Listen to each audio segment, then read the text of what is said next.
Nós estamos refletindo na palavra de Deus, estamos expondo o livro de Atos dos Apóstolos. Eu te convido a abrir em Atos dos Apóstolos. Nós vamos ler um versículo, especificamente, versículo 29 do capítulo 26.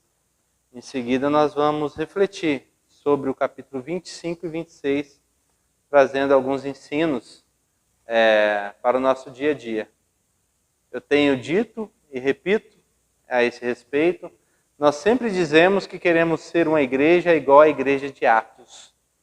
Mas a maioria das pessoas, quando diz isso, está pensando apenas em Atos 2, capítulo 2, versículo 42, e não no restante, não em tudo que está escrito em Atos dos Apóstolos. Na realidade, quando nós começamos a nos aprofundar na leitura da palavra de Deus, nos princípios que aqui existem para serem aplicados em nossas vidas, percebemos que ser uma igreja como a igreja que nos é apresentada em Atos, vai muito além de repartir aquilo que temos. Vai muito além de estar indo de casa em casa e fazendo ajuntamentos. É muito mais que isso. Nós que temos vivido num ambiente onde costumam a ser ditos, costuma a ser divulgado que o período onde nós vivemos é um período pós-moderno, nós percebemos que aquilo que é ser igreja está bastante dissonante, bastante fora daquilo que é a realidade, do que realmente é uma igreja apresentada nas Escrituras. E aí nós temos que retomar um pouquinho, quebrantar os nossos corações, quebrar alguns paradigmas, alguns conceitos que temos do que é ser realmente igreja. E aí sim, olhando para a Bíblia, começarmos a nos embasados na palavra de Deus, começamos a viver realmente o ser igreja. Começamos a ser igreja de fato. E nas palavras de Jó, não apenas de ouvir falar, mas de ver, experimentar realmente. É preciso a gente estudar as Escrituras e ser uma igreja como as Escrituras nos expõem.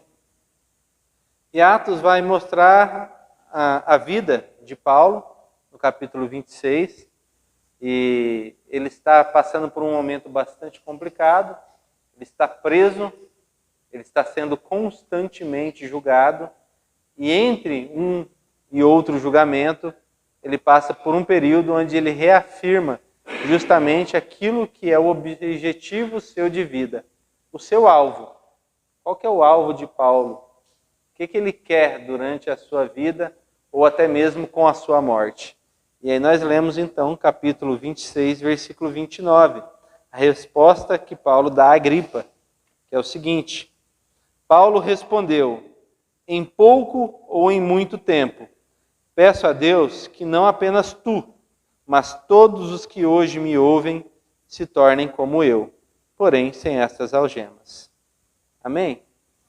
Pedir ao pastor André que ora ao Senhor.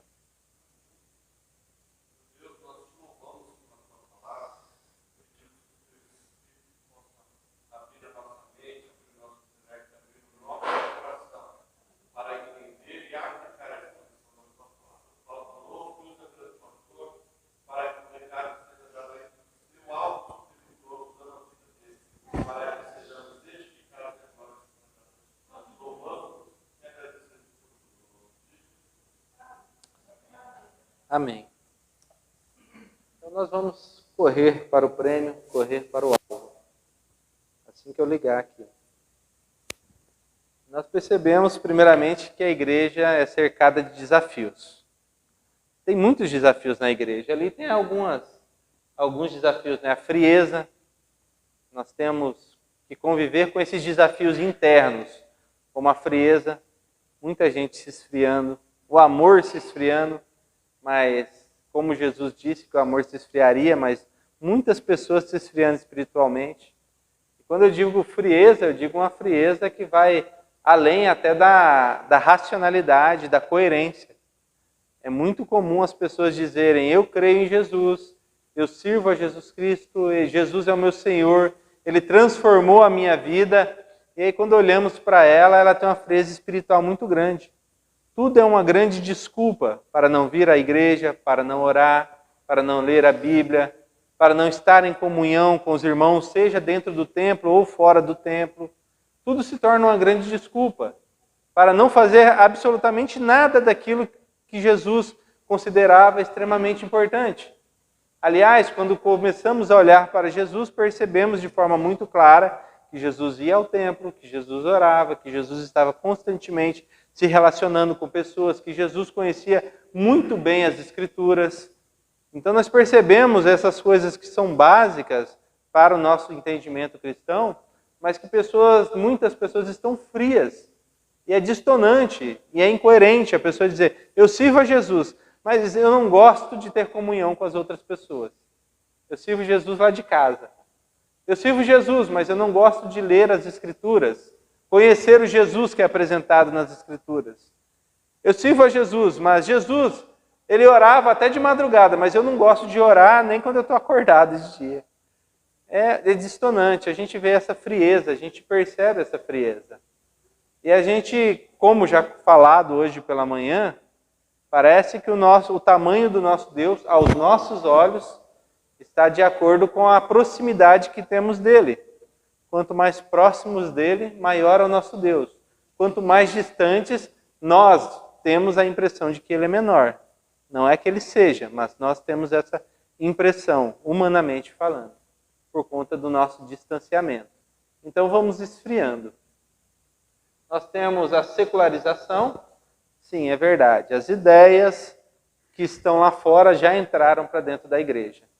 Em algumas igrejas há divisões, porque um é socialista, o outro é comunista, o outro é outroísta, um é de direita, outro é de esquerda, e os irmãos estão brigando por causa dessas coisas. Por causa de política, por causa do time de futebol.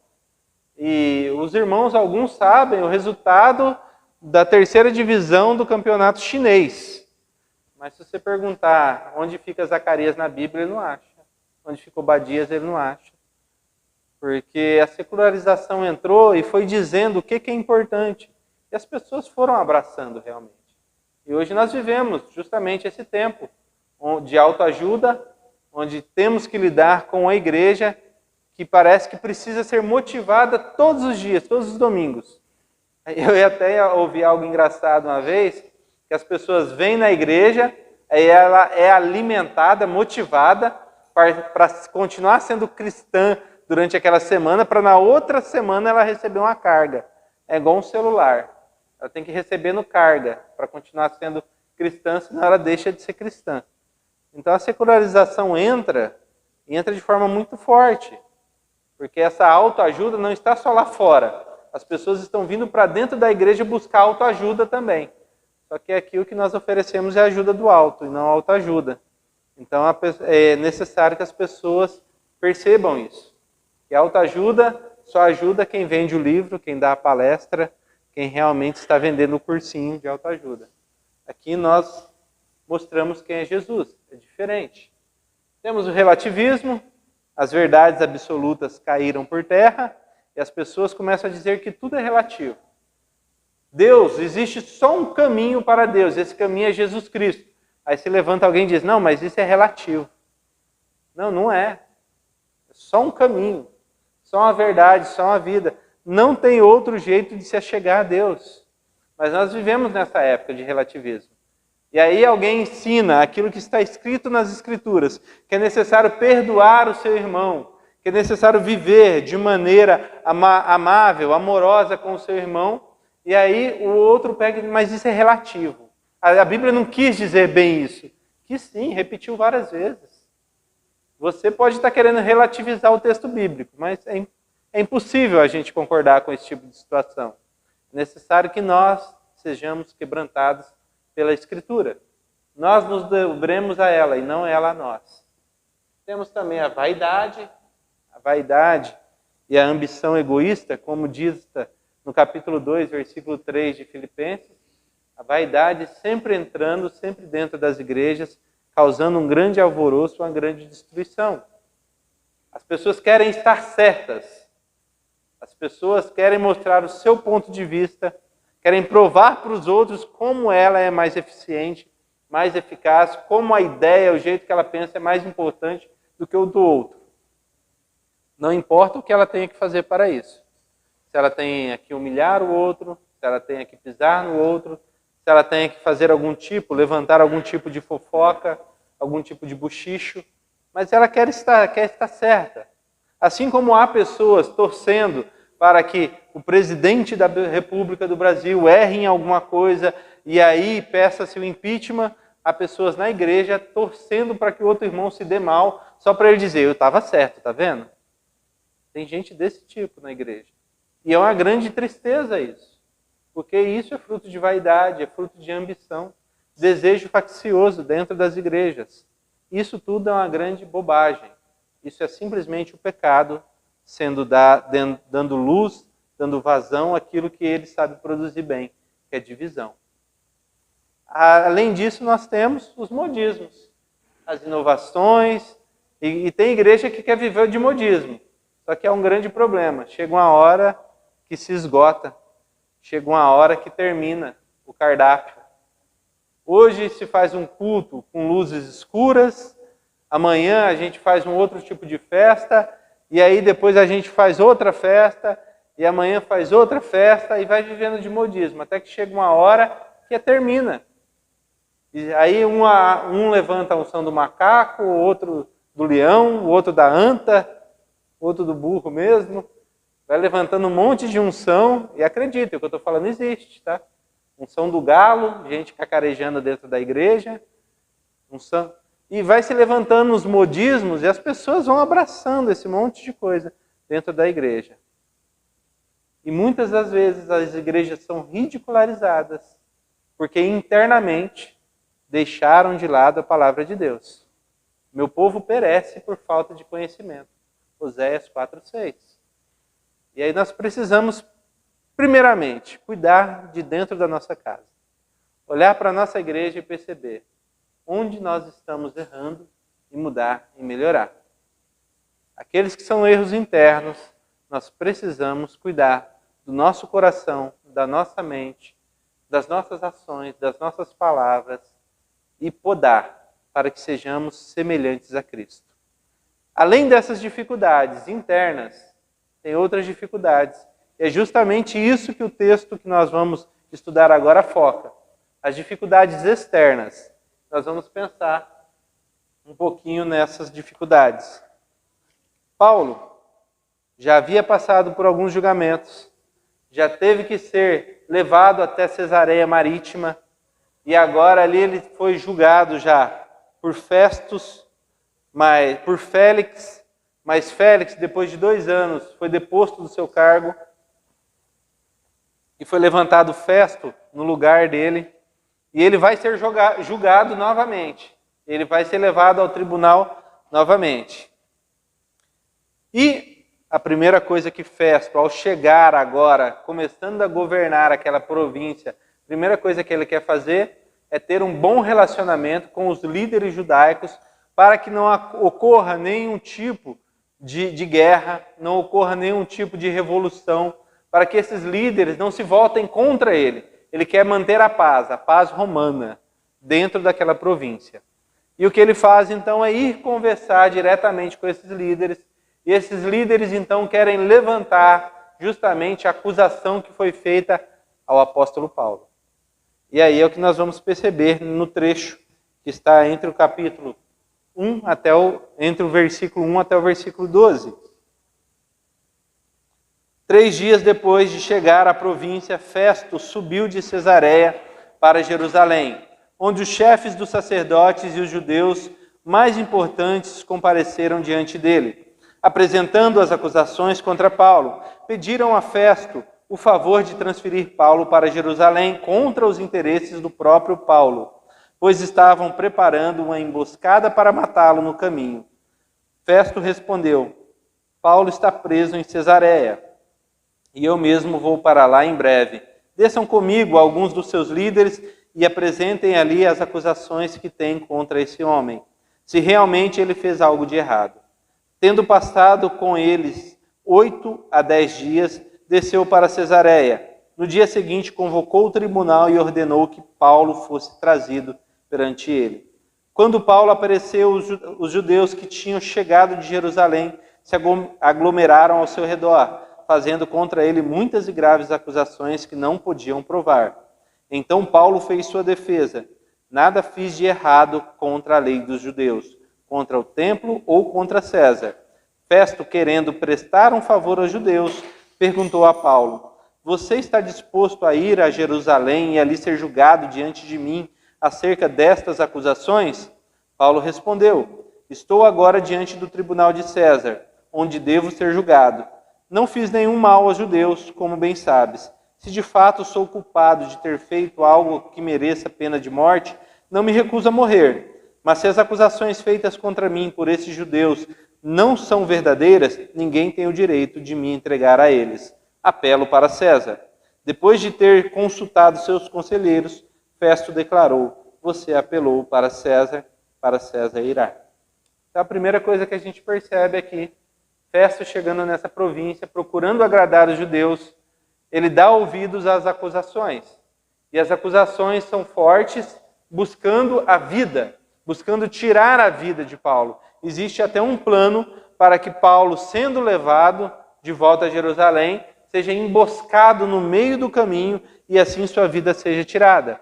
Lembrando que há 40 homens que juraram que nem comeriam nem beberiam enquanto não tirassem a vida de Paulo, do apóstolo. Esses homens deveriam estar passando muito mal nesse momento, porque já fazia um bom tempo que Paulo estava preso. Nós percebemos, primeiramente, acusação. Como Satanás tenta atacar a igreja em nossos dias?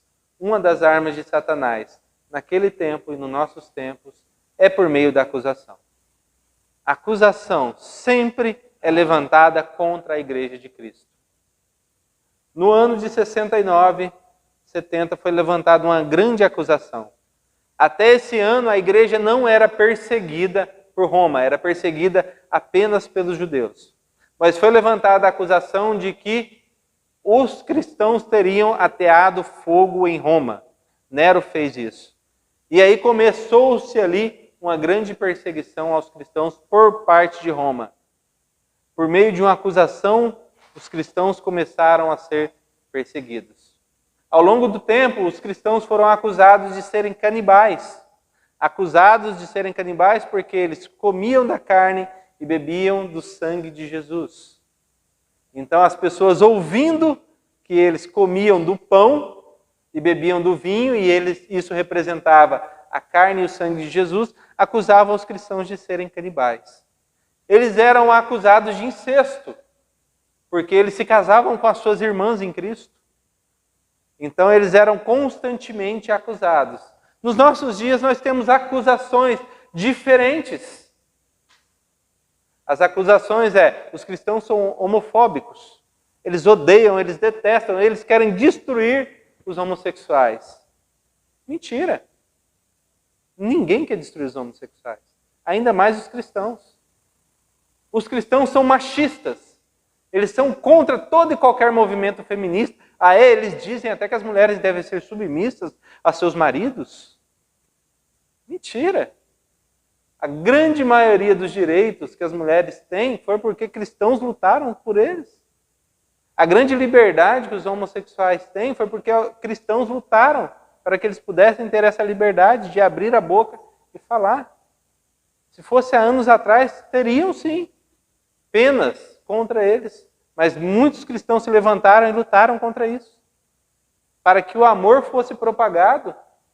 Para que as pessoas aprendessem a amar e não a odiar. Foram os cristãos que lutaram por esses direitos. E nós começamos a ver que constantemente as pessoas buscam levantar acusações contra os cristãos, tentando de alguma maneira denegrir os cristãos, desanimar os cristãos. E o que acontece muitas vezes? Muitas vezes acontece que alguns cristãos caem nessa ladainha. Que igreja é um lugar que não deve ser frequentado. Acusam os cristãos de botar medo nas pessoas para poder, de alguma maneira, fazer com que elas se tornem escravos. Mentira. Cristãos verdadeiros buscam a liberdade. Cristãos verdadeiros pregam a liberdade. Se há alguém pregando algum tipo de unção espiritual, algum tipo de posse sobre a vida de outras pessoas, se há alguém dizendo, olha, se você sair debaixo da minha cobertura espiritual, você vai ter algum problema, alguma dificuldade, você vai estar com sofrimento debaixo de maldição, isso não é cristão. Não é uma pessoa cristã. Ainda que ela diga que é, não é. Ainda que ela diga, não é. É totalmente diferente daquilo que temos pregado, daquilo que temos ensinado, daquilo que recebemos de Jesus e dos apóstolos. Mas constantemente o mundo acusa os cristãos. Constantemente eles apontam o dedo e querem ensinar como o cristão tem que ser e como ele tem que agir durante os dias de sua vida. Isso é muito incoerente. As pessoas que nunca leem a Bíblia, as pessoas que nunca vão ao culto, as pessoas que nunca oram, querem dizer para você, para mim, que sou cristão, como que é um cristão. Quanta incoerência nós conseguimos ouvir dentro de algumas frases que as pessoas dizem. Por quê? Primeiro porque Satanás ele busca realmente acusar para te desanimar, para fazer com que você deixe de ir à igreja, para que você se torne um desses chamados, cansados de igreja. São pecadores mesmo, não são cansados de igreja. Ai, eu me desapontei com a igreja porque o pastor disse que eu ia ficar rico e não fiquei. Culpa sua. Você está indo na igreja para ficar rico? Vai procurar trabalho e trabalhar. Vai procurar emprego. Quer ficar rico? Fique rico honestamente. Você está achando que Jesus morreu na cruz para que você fique rico? Não. Jesus morreu na cruz para que você tenha o perdão dos seus pecados, para que você, por meio da fé nele, seja perdoado e a sua vida seja dele.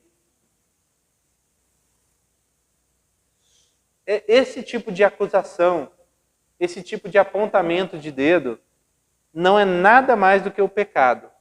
O pecado sendo mostrado no coração das pessoas. E muitos dos nossos cristãos continuam sendo acusados. Mas o interessante é que mesmo debaixo de acusação, Paulo ficou de pé. Paulo permaneceu ali dando o testemunho dele. E aí aconteceu uma coisa muito interessante. Que alguns dias depois disso, o rei Agripa, ele foi até Cesareia. Por quê? Festo tinha acabado de chegar. Festo está acima de Agripa na hierarquia. E Agripa foi lá então se mostrar, foi conhecer Festo, foi mostrar quem ele é. Rei Agripa é um rei da linhagem dos Herodes. E aí, o que acontece? O Festus, ele pega e convida Agripa, expõe o caso, por conta de Agripa estar demorando ali alguns dias, expõe o caso de Paulo. E pede a opinião de Paulo, a opinião de Agripa a respeito do caso de Paulo.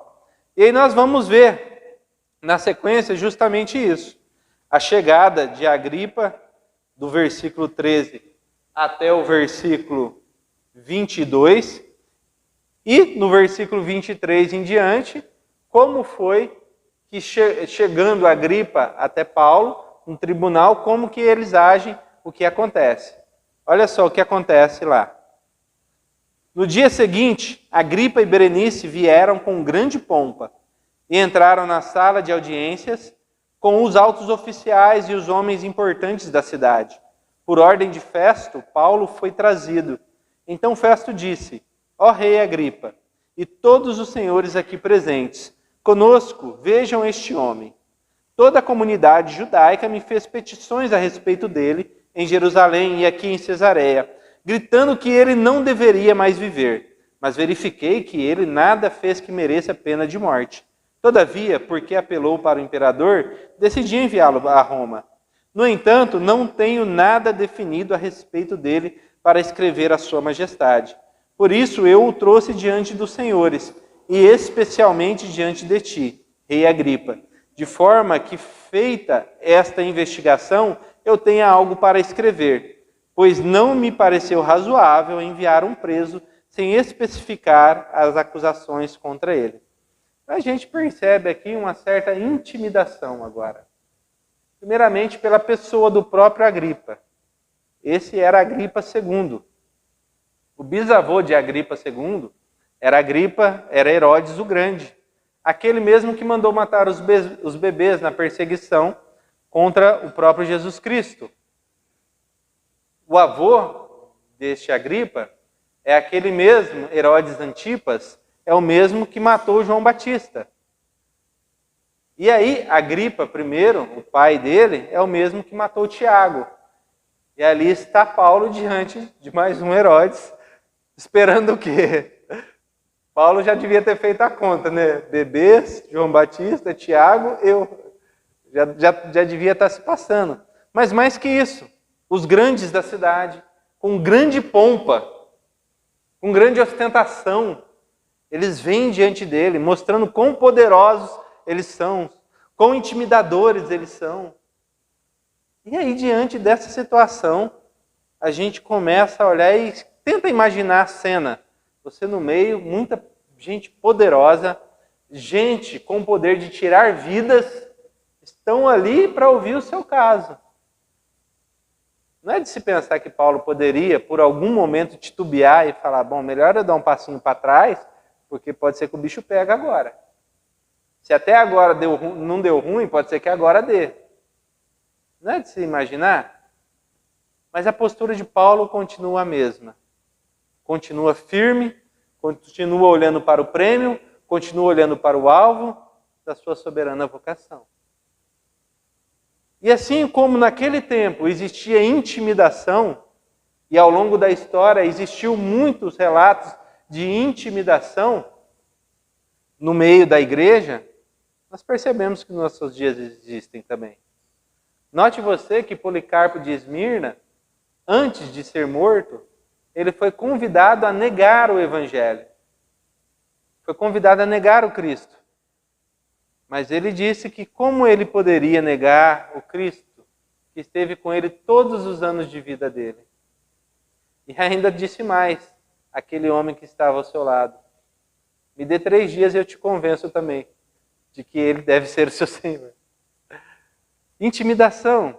Por meio de intimidação, os católicos romanos tentaram julgar Lutero para que ele voltasse atrás nas suas 95 teses escritas, naquilo que ele havia escrito contra as indulgências que estavam erradas.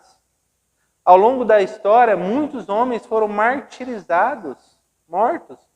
John Wycliffe foi morto por traduzir a Bíblia. Tanto é que hoje existe o Instituto Wycliffe, deram o nome dele ao Instituto, por esse Instituto trabalhar com tradução de Bíblia. Muitos morreram ao longo da história, intimidados, para que não continuassem a pregar o Evangelho, não continuassem a lutar pelo Evangelho. Nós percebemos que a intimidação que nos é feita no dia a dia é um pouquinho diferente. Essa é a intimidação dos ricos. Eu acho muito interessante quando nós falamos de missões, as pessoas levantam a mão e dizem, vamos para a África, vamos para os ribeirinhos, vamos para os países pobres e isolados. Parece que na nossa mente, na mente das pessoas, na mente do cristão, está cauterizado a ideia de que quem tem dinheiro não precisa de Deus.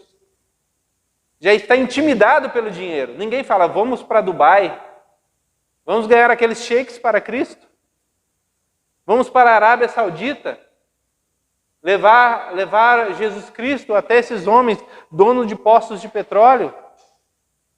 Vamos pregar lá para o patrão da minha empresa. Não, é sempre para o faxineiro, nunca para o patrão. O dinheiro é algo que intimida. É uma tristeza isso, mas é uma verdade. Muitos cristãos, quando veem que a pessoa tem um poder aquisitivo um pouco maior, ela fica encolhida, com medo de pregar o Evangelho, como se aquela pessoa não precisasse de Jesus. Mas a verdade é que quando o jovem rico veio até Jesus, Jesus disse a ele que era necessário ele segui-lo, ele abandonar, vender tudo que tinha, dar aos pobres e segui-lo. Jesus Cristo não disse a ele, olha, você já é um homem rico, você já tem muitas posses, fica tranquilo. Não foi isso. Jesus Cristo levou a mesma mensagem, tanto aos pobres quanto aos ricos. Então a primeira coisa que nós percebemos que muitas vezes nós somos intimidados, e a igreja é intimidada, é por conta do dinheiro. Outra coisa é o poder. Pessoas poderosas, políticos. Porque sempre quando se fala de levar o evangelho é para a cadeia, e nunca para a Câmara Municipal. Só presidiário precisa de Cristo? Ou seja, só quem não tem poder nem sobre a sua própria vida, está trancafiado em uma cela, precisa de Cristo? Ou quem está liberto, indo na Câmara Municipal, falando a grandes multidões, com poder a respeito de tomada de decisões sobre a vida pública. Será que essas pessoas não precisam do Evangelho? Por que nós não pensamos nelas? Porque a grande verdade é que nós somos intimidados pelo poder. As pessoas com grande poder nos intimidam. Note você que é muito mais fácil falar com um amigo da mesma classe social que a sua do que com alguém que está numa classe social elevada. Muitos cristãos têm essa dificuldade. E esse é um tipo de intimidação que nós sofremos nos nossos dias. E é uma grande tristeza isso. Porque às vezes as pessoas estão ali sedentas, precisando da água da vida, e você é a fonte que está na frente dela. E deve jorrar rios de água de vida de você para aquela pessoa. E ela conhecendo Jesus, ela ser transformada. Só que aí você fica intimidado, encolhido, e não prega Jesus para essa pessoa. Não prega para o seu patrão, não prega para o empresário que você conhece, não prega para o seu amigo que está bem de situação. Você sempre quer pregar para o que está ruim e doente, passando fome, mas nunca para aquele que está rico, tem bonança dentro de casa. Por quê? Porque o poder intimida. E Satanás conhece bem essas armas. E tem uma outra arma de intimidação que nos tem sido usada, o chamado ecumenismo. A ideia de que todos os caminhos vão levar para Deus no final. E sabe o que você é se você não atende esse tipo de necessidade, se você não olha com bons olhos para esse tipo de situação? Você é uma pessoa que não tem bom senso. É muito interessante como eu tenho percebido que cristãos com a boca cheia do Evangelho têm se calado quando outra pessoa olha para ele e diz, isso é falta de bom senso. Isso não é politicamente correto. E o politicamente correto tem calado a boca de muitos cristãos que deveriam estar pregando o Evangelho. Deveriam estar gritando em alto e bom tom, só Jesus Cristo salva. Só o Senhor é Deus. Não há nenhum outro Deus na face dessa terra. E pasmem vocês, tem alguns que se dizem cristãos escrevendo livros com ateus para discutirem o seu ateísmo ou a sua fé. Porque a moda agora é dizer que devemos acertar todos e todos, porque no final tudo vai dar certo. E quem diz que não é uma pessoa incorreta, é uma pessoa que não tem bom senso. E muitos cristãos têm sido intimidados dessa maneira. Se calam. Eu acho interessante quando é feita uma pesquisa dentro de uma faculdade teológica e é perguntado, vocês gostariam que o Brasil fosse um país cristão? Vocês gostariam que o cristianismo fosse divulgado com toda a liberdade? Se levanta algumas pessoas e dizem, não gostaria. Porque é necessário ter a liberdade de religião. Pessoas que se dizem cristãs não entenderam, não perceberam ainda o grau de urgência que as pessoas que precisa ser feito, realizado a pregação do Evangelho. Imagine esse tipo de pessoa, se lhe fosse dado o poder de decisão de hoje mudar todas as escolas nossas e ser pregado o Evangelho de Jesus Cristo nas escolas, ser pregado o Evangelho de Jesus Cristo nas praças, nos bancos, em qualquer lugar, ela diria não. Tem que ser dado voz para todo mundo, aí deixa todo mundo pregar qualquer coisa e o que der, deu no final. Por quê? Porque ela quer ser politicamente correta. Ela quer se mostrar num grau acima, assim, de esmero. Viu como eu sou uma pessoa culta? Que aceita as diferenças? Irmãos, ou Jesus Cristo é o caminho, a verdade e a vida e ninguém vem ao Pai senão por Ele, ou não adianta a gente estar aqui pregando, ou não adianta você estar aqui. Ou Jesus Cristo é o único que nos leva até Deus, e não há salvação em nenhum outro nome, ou nós estamos aqui à toa. Não há nada, nenhum ganho naquilo que estamos fazendo. Ou Jesus Cristo é o único Senhor, Salvador, ou Jesus Cristo é o único que pode livrar o ser humano das garras do inferno, ou nós estamos todos enganados. E Jesus Cristo ou era Deus ou era um grande louco, porque ele se dizia Deus e porque ele perdoava pecados.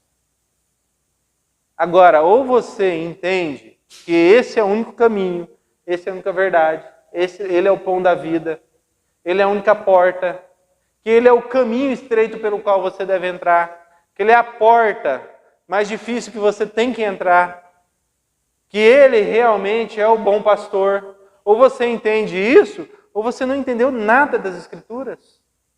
E você está sendo intimidado pelo politicamente correto e está aí andando, vagando pelas igrejas, sendo mais um vendido. Mais um soldado caído.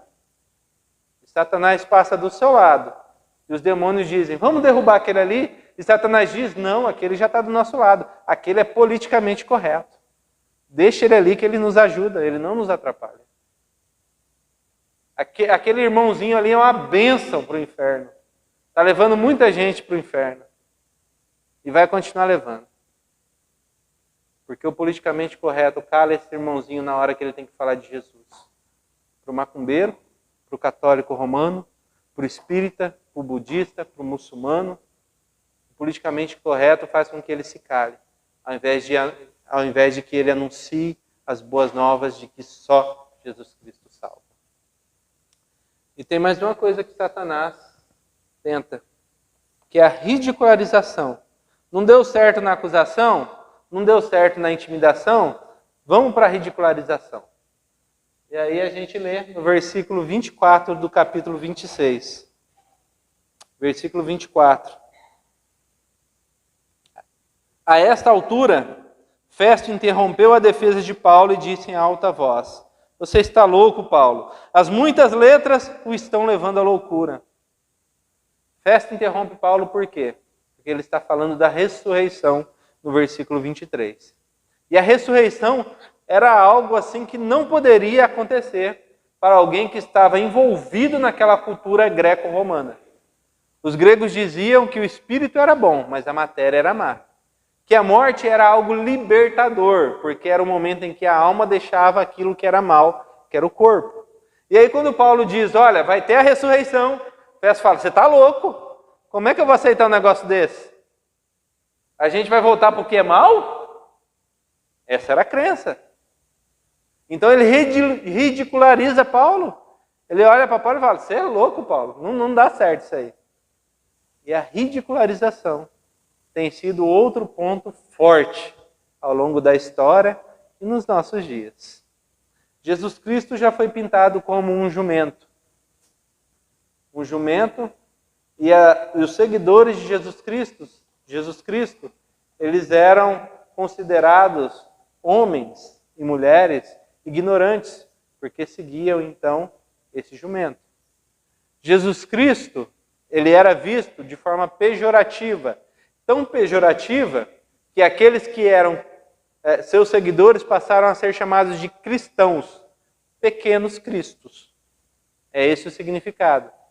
Era uma maneira daqueles que ridicularizavam o cristianismo de falar, olha, você é um pequeno Cristo, você é um cristão, você se parece com aquele jumento, você se parece com aquele Galileu que morreu de forma vexatória, morreu crucificado em uma cruz. Você é um seguidor de Cristo, você não vale nada. Você é só mais um ignorante. uma pessoa sem estudo. Aliás, cristão é sempre pessoa sem estudo. É aquela tiazinha que é doméstica e lavadeira. Cristão nunca é uma pessoa culta, um filósofo, um historiador. Não é isso que corre nos bastidores? Essa grande bobagem, não é justamente isso que corre? Isso correu durante toda a história. Vai pesquisar quem são os grandes ganhadores do Prêmio Nobel. Vai descobrir que tem muito cristão ali no meio. Vai pesquisar quem revolucionou a história ao longo dos anos. Você vai descobrir que tem muito cristão ali no meio.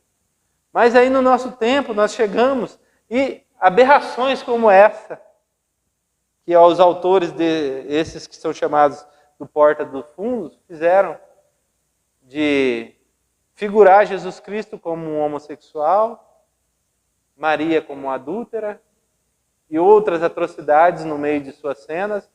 Pasmem vocês, a pior parte, algumas pessoas que se dizem cristãos rindo disso. Entrando em gargalhadas e dizendo que não, tudo normal. Pasmem vocês que algumas pessoas são convidadas dentro de faculdades, nos seus primeiros anos de estudo, a expor se crê em Cristo ou não. E aí quando dizem creio, os outros riem dela. Não deu pela acusação, não deu pela intimidação, vamos ridicularizar, vamos rir dela, vamos tirar sarro dela, vamos afastar ela lá no trabalho, porque ela lá no trabalho ela pega uma Bíblia para ler, vamos rir dela. Vamos falar para aquela criança, porque ela vestiu uma roupa social, ela vai ser pastor. Olha, você vai ser pastor quando crescer. Gente, eu já passei por tanta coisa nessa vida. Depois que eu entreguei minha vida a Cristo, eu cheguei em momentos que eu fui visitar a casa de pessoas que eram amigas. E aí alguns, com tom de deboche, olhavam para mim.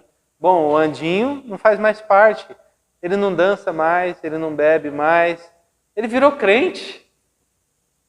Não, o Andinho não vai lá jogar bola com a gente, agora ele é crente. E as coisas mais esdrúxulas, mais bobas, a gente vai passando porque viramos crentes.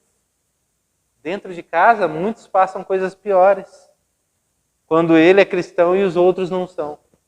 Os outros começam a apontar o dedo, e aí só espera uma falha para ridicularizá-lo. Tá vendo? Você não disse que era crente? Dentro da própria casa, pais, mães, irmãos fazem isso com aqueles que são cristãos. Satanás continua realizando isso. Satanás continua com as mesmas armas que ele usou há muito tempo atrás. Mas aí a gente olhando para Paulo, ele continua de pé. Ele continua olhando, correndo para o alvo. E essa expressão de pé, eu tirei justamente do texto, onde é dito a respeito do encontro. O que fez Paulo ser tão forte nesse momento? Tão difícil. Eu queria pegar um pouquinho disso que Paulo passou e olhar para Paulo e perceber algumas coisas que podemos mudar em nossa vida, ou pelo menos perceber que estão presentes em nossa vida, para sermos homens e mulheres tão fortes quanto Paulo. Que mesmo debaixo de acusação, de intimidação, de ridicularização, ele se manteve firme, se manteve de pé. E aí eu queria olhar um pouquinho para aquilo que aconteceu. Primeira coisa, Paulo conhecia, sabia muito bem quem ele era. A partir do versículo 9 do capítulo 26, vamos ver? Eu também estava convencido de que deveria fazer todo o possível para me opor ao nome de Jesus, o Nazareno. E foi exatamente isso que fiz em Jerusalém. Com autorização dos chefes dos sacerdotes, lancei muitos santos na prisão, e quando eles eram condenados à morte, eu dava o meu voto contra eles. Muitas vezes ia de sinagoga para outra a fim de castigá-los e tentava forçá-los a blasfemar.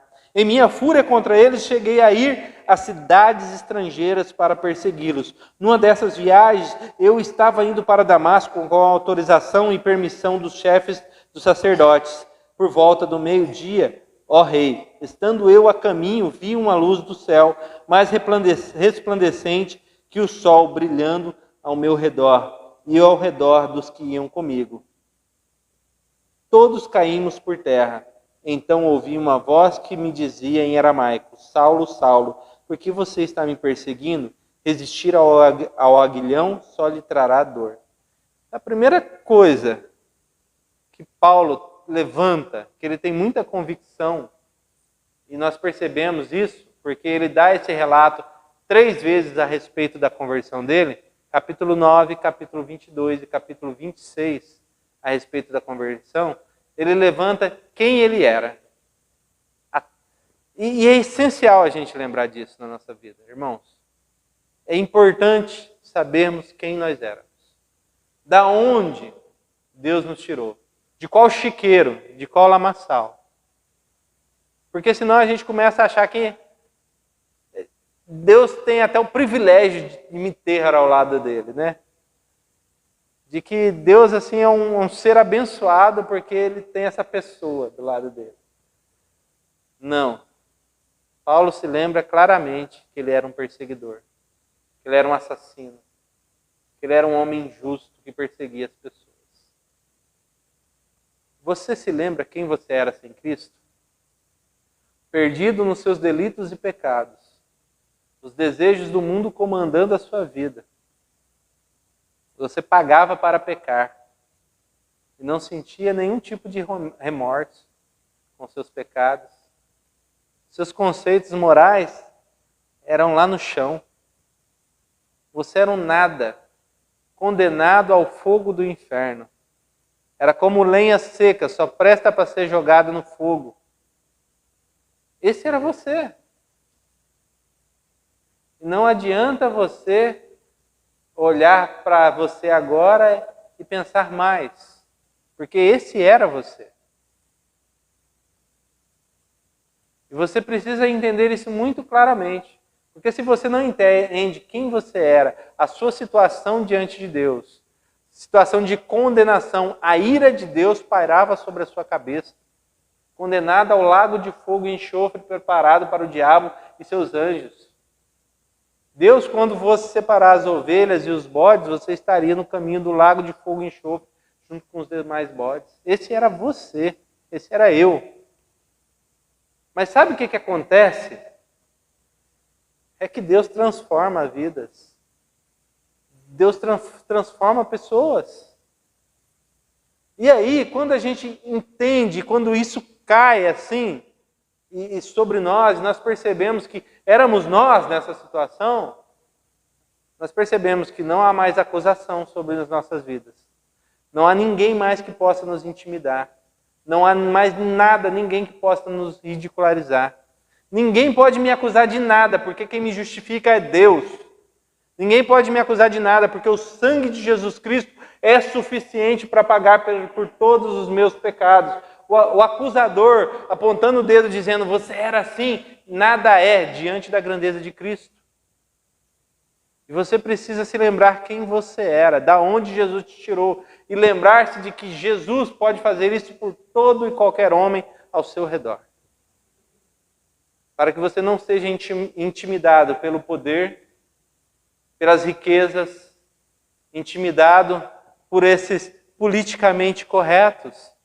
Porque assim como a sua vida foi transformada, assim como você se tornou nova criatura, outros podem ser tornados novas criaturas mediante a pregação do Evangelho. Mediante as palavras que geram vida em seu coração. Assim como você teve vida mediante a pregação do Evangelho, agora outros podem ter vida. E como o mundo agora quer te calar, te intimidar, te acusar, te ridicularizar para que você não pregue o Cristo que transformou a sua vida. Quão incoerente é nós nos calarmos diante do fato de que nós somos os primeiros, nós somos as primeiras testemunhas de que há transformação em Jesus, há novidade de vida em Jesus. Não podemos nos calar. Outra coisa que percebemos que aconteceu com Paulo é que ele conheceu Jesus. Capítulo 26, versículo 15. Então eu perguntei, quem és tu, Senhor? Respondeu o Senhor: sou Jesus, a quem você está perseguindo. Ele conheceu Jesus. Ele perseguia Jesus, mas teve um momento que ele conheceu Jesus Cristo. E isso é um marco na história de todo ser humano, quando ele realmente conhece Jesus. E não há para continuar na mediocridade, na hipocrisia, quando você conhece Jesus realmente. Há muitos homens que dizem: eu conheço Jesus. E deixa eu te dizer uma coisa, há muitos que vão dizer no fim dos tempos: nós expulsamos demônios em seu nome, curamos enfermos. E Jesus vai dizer: apartai-vos de mim, eu não vos conheço. Porque se dizer eu conheço é da boca para fora. Não é um conhecer realmente de intimidade, de se relacionar. Não é um conhecer de jogar as outras coisas fora do barco e continuar só com Jesus dentro do barco. É um conhecer de agarrar-se nas coisas do mundo e falar: eu me agarro aqui, mas eu também quero Jesus. E não! Quem conhece Jesus tem que vender tudo que tem para comprar a pérola preciosa. Quem conhece Jesus realmente deve abrir mão de tudo, abrir mão de si mesmo e carregar a cada dia a sua cruz. Não dá para ter dois senhores, não dá para servir a dois senhores. Ou você serve a Jesus Cristo, ou você continua nessa vida medíocre, hipócrita, dizendo que você serve Jesus, mas na realidade está servindo o mundo. Paulo conheceu a Jesus. E quando ele conhece Jesus, não tem mais acusação. Ele percebe que Jesus é maior do que o acusador. Ele percebe que Jesus é maior do que aqueles que possam intimidá-lo. Ele percebe que Jesus é maior do que aqueles que ridicularizam a ele. Jesus é maior. Jesus é melhor. E é libertador estar do lado de Jesus e conhecer Jesus. E só você que conheceu Jesus de verdade, de fato, você tem os rios de água da vida fluindo do seu interior para fazer com que outras pessoas também conheçam a Jesus e sejam transformadas. Suas palavras terão um grande poder quando você de fato conhecer Jesus. Suas palavras transformarão vidas quando você de fato conhecer Jesus. Homens e mulheres que antes eram totalmente aversos a Jesus Cristo estarão de frente com Jesus por meio da sua vida. Mas é necessário que você conheça Jesus. Esses homens ricos e poderosos, diante de um Paulo que estava sendo julgado, sentiram o peso da mão de Deus mediante o testemunho de Paulo. Isso pode acontecer na sua vida também, se você conhecer Jesus. E se você não conhece Jesus, não deixe para amanhã. Se você tem vivido uma hipocrisia religiosa, uma mentira, dizendo que crê em Jesus da boca para fora e vivendo totalmente distante dos seus caminhos, renda-se a Cristo hoje. Não deixe para amanhã. Essa é a decisão mais importante da sua vida. Volte-se para Cristo hoje. Ele o ama e o quer salvar hoje. Não deixe para amanhã. Não empurre com a barriga essa decisão na sua vida. Essa é a decisão mais importante que você pode tomar. O seu trabalho, a pessoa com quem você vai casar, a casa que você vai ter, o carro que você vai ter, nada, absolutamente nada é mais importante do que essa decisão na sua vida. Se você vai servir a Jesus de verdade, realmente, ou não. Se você vai se voltar para Cristo e conhecer Cristo de ver e não apenas de ouvir falar. Outra coisa que acontece, nós percebemos na vida de Paulo, é que ele sabia muito bem a missão dele. Versículo 16 até o versículo 23. Agora levante-se, fique em pé, eu lhe apareci para constituí-lo servo e testemunha do que você viu a meu respeito e do que lhe mostrarei. Eu o livrarei do seu próprio povo e dos gentios, aos quais eu o envio, para abrir-lhes os olhos e convertê-los das trevas para a luz, e do poder de Satanás para Deus, a fim de que recebam o perdão dos pecados e a herança entre os que santificados pela fé em mim. Assim, rei Agripa, não fui desobediente à visão celestial. Preguei em primeiro lugar aos que estavam em Damasco, depois aos que estavam em Jerusalém e em toda a Judéia, e também aos gentios, dizendo que se arrependessem e se voltassem para Deus, praticando obras que mostrassem o seu arrependimento. Por isso os judeus me prenderam no pátio do templo e tentaram matar-me. Mas tenho contado com a ajuda de Deus até o dia de hoje. E por esse motivo estou aqui e dou testemunho, tanto a gente simples como a gente importante. Não estou dizendo nada além do que os profetas e Moisés disseram que haveria de acontecer, que o Cristo haveria de sofrer, e sendo o primeiro a ressuscitar dentre os mortos, proclamaria luz para o seu próprio povo e para os gentios. Paulo tinha ciência da missão que ele tinha para cumprir nessa terra. Então ele não perdia tempo com aquilo que era secundário. Ele não gastava tempo escolhendo a casa que ele ia morar, o carro que ele ia ter, o jeguinho que ele ia ter que comprar. Ele não gastava tempo com aquilo que era secundário, o sofá dele. Ele estava focado demais em Cristo para perceber as outras coisas. Ocupado demais com Jesus Cristo para deixar de trabalhar no ministério. E eu tenho percebido que muitos de nós esquecemos a nossa missão. Esquecemos do porquê existimos. Nos acostumamos com esse ambiente de igreja tanto que começamos a vir à igreja de domingo a domingo, participar dos cultos, das celebrações, e sem nem pensar, sem nem entender por que ali está. Sem nem entender qual que é a sua missão de vida. Por que você vive? E mais que isso, percebemos também ao longo dos anos que muitos de nós já nos rendemos ao mundo e colocamos aquilo que é secundário em lugar primário. E aquilo que era para ser segundo lugar se tornou o primeiro lugar nas nossas vidas. Aquilo que Jesus nos ensinou, busquem primeiro o reino de Deus e as demais coisas lhe serão acrescentadas, nós estamos correndo atrás das demais coisas e deixamos o reino de Deus. Precisamos acordar, irmãos. Precisamos acordar para a vida. Ou somos servos do Deus vivo. Homens e mulheres que foram transformados, novas criaturas, ou nada somos. Ou seremos simplesmente mais um homem, mais uma mulher que diz eu creio, mas é motivo de chacota do mundo. Os homens que transformaram esse mundo, os cristãos que transformaram esse mundo, eles eram focados na missão que tinham. E Paulo sabia claramente que ele estava aqui para abrir-lhe os olhos e convertê-los das trevas para a luz, do poder de Satanás para Deus, a fim de que recebam o perdão dos pecados e herança entre os que são santificados pela fé em Jesus. Por que você está nessa face dessa terra? Por que você faz o que você faz? Por que você trabalha? Por que você volta para casa de tarde? Por que você vive? Para que você vive?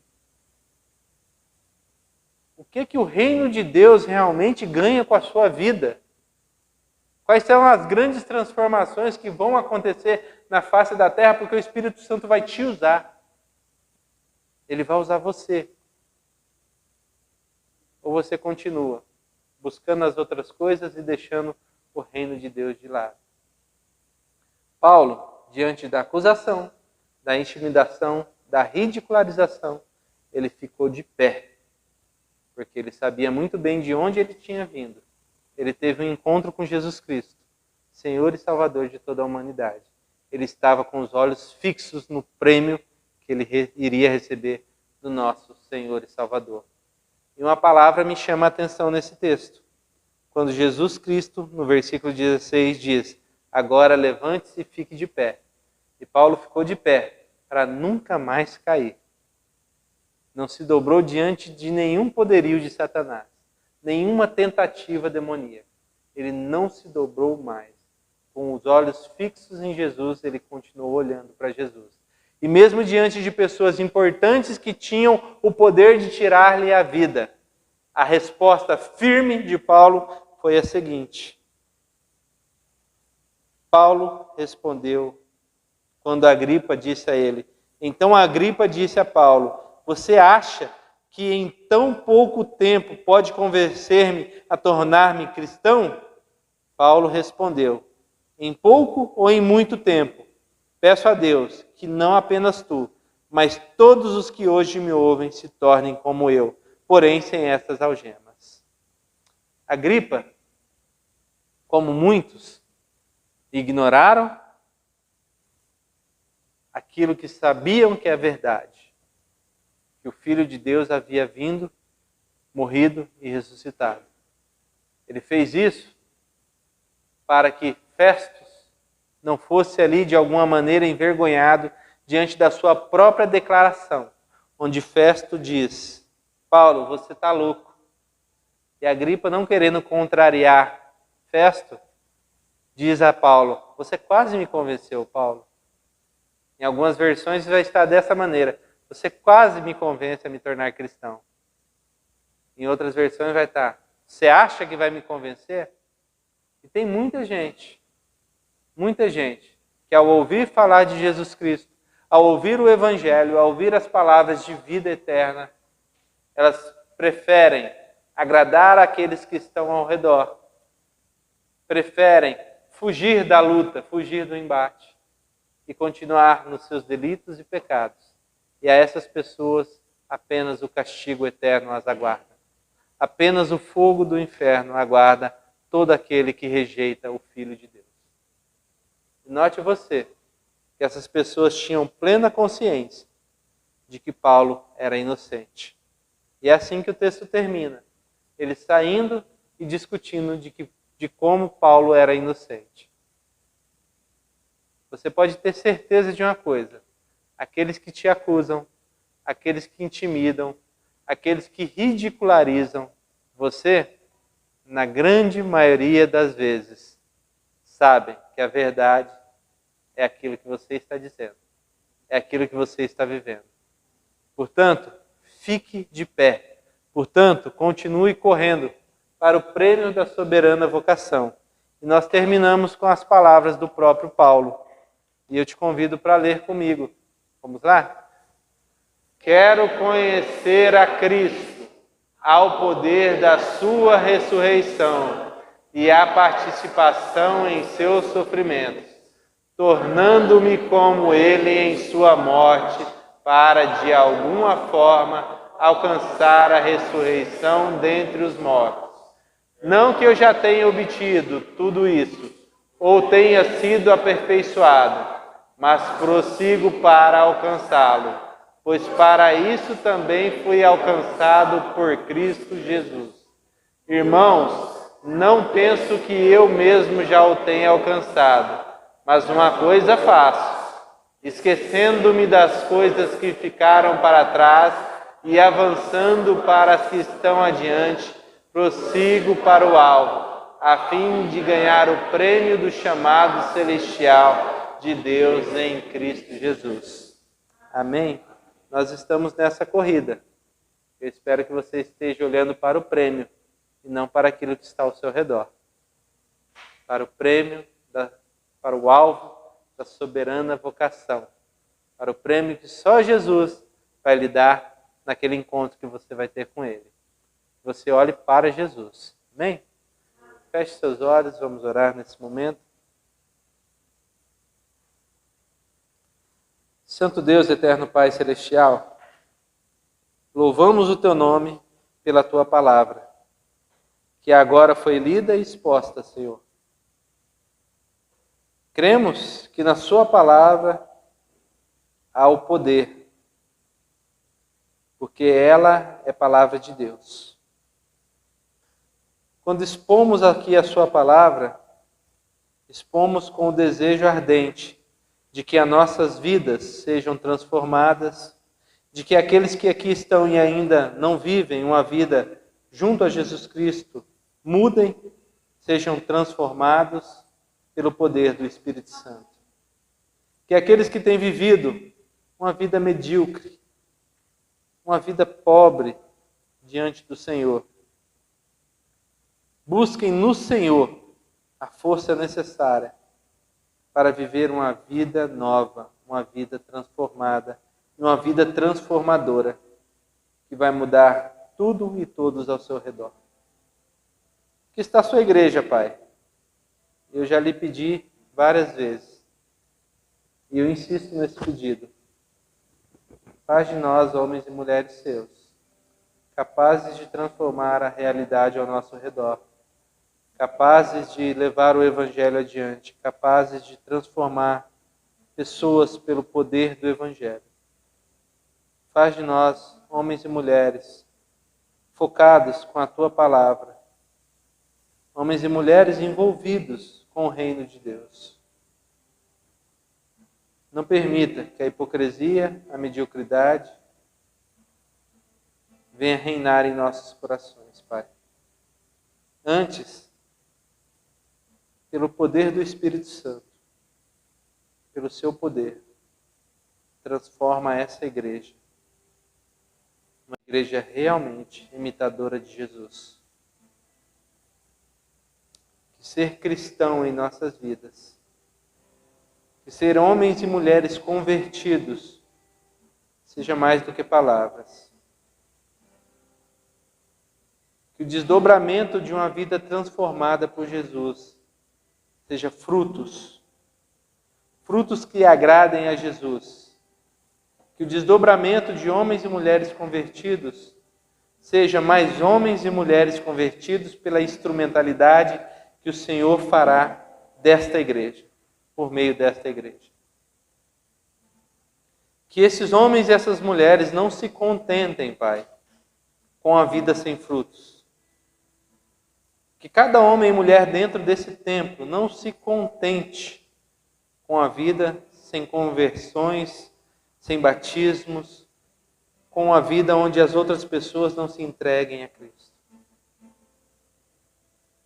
Que esses homens e mulheres sejam tão arraigados na árvore que é Jesus, na videira que é Jesus, que eles não permitam que nenhuma erva daninha venha a acusar, intimidar ou de ridicularizar a sua fé. Firmados em Jesus, transformem a sociedade para a honra, glória e louvor do teu santo nome. Assim oramos e agradecemos. Amém e amém. Deus abençoe você, que você tenha um domingo debaixo da vontade do Senhor e Salvador Jesus Cristo, e que seja mais do que palavras, você dizer, eu sou cristão, eu sou servo de Jesus. Amém?